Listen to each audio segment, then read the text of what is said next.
अगर भाई तुम वर्कआउट करते हो, जिम में वर्कआउट करते हो या होम वर्कआउट करते हो या कैसा भी वर्कआउट करते हो, तो रेस्ट लेना बहुत ज़रूरी होता है।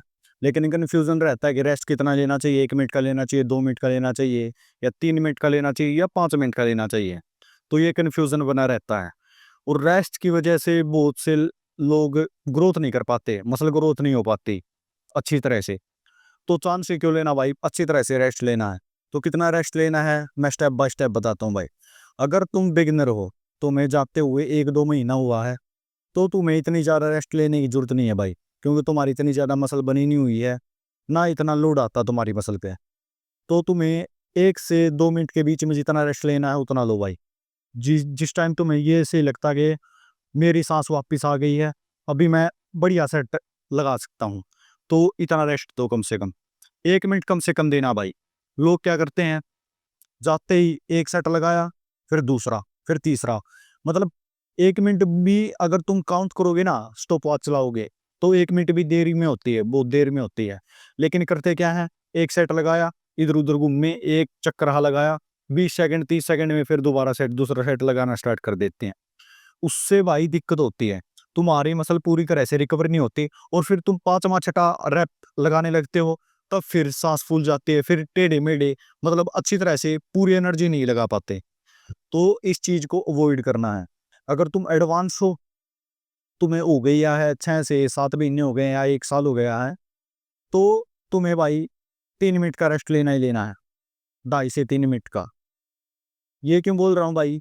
क्योंकि तुम्हारी मसल फटीग हो जाती है, जब तुम सेट लगाते हो, तुम्हारी पूरी एनर्जी चली जाती है।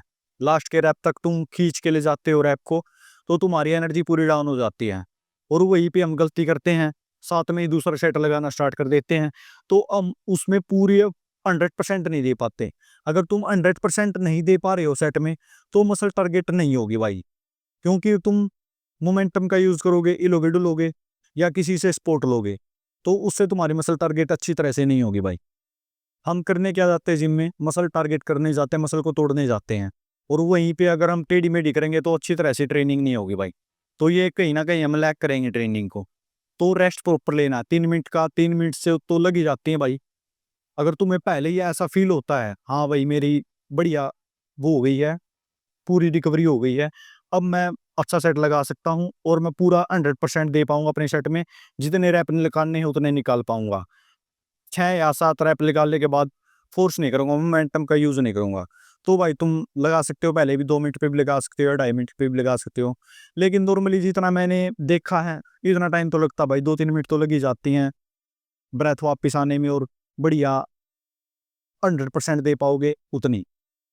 तो इतना रेस्ट तो लेना ही है भाई। और दूसरी चीज़ भाई, जो करते हैं स्ट्रेंथ ट्रेनिंग में आ गई कंपाउंड लिफ्ट, जिसमें तुम स्क्वाट करते हो, बेंच प्रेस करते हो या डेड लिफ्ट करते हो। ये होगी भाई बड़ी मूवमेंट। इनमें होता ही है एक से ज़्यादा मसल टारगेट, तो इनमें एनर्जी भी उतनी ही लगती है। तो अगर तुम हैवी लिफ्ट करते हो, पूरा ज़्यादा जान लगा के करते हो, 8 रैप ही निकालते हो या कम 3-4 रैप निकालते हो या 1 रैप मैक्स जाते हो कि कितना वज़न लगा सकता हूँ मैं, तो तुम्हें चाहिए भाई प्रॉपर रेस्ट 5 मिनट का। 5 मिनट से पहले मत लगाओ भाई। अगर तुम्हारा गोल है पावर लिफ्टिंग के टाइप से ट्रेनिंग करते हो तुम, तुम्हें ज़्यादा वेट उठाने की वो है, तो तुम्हें भाई ज़्यादा रेस्ट लेना है।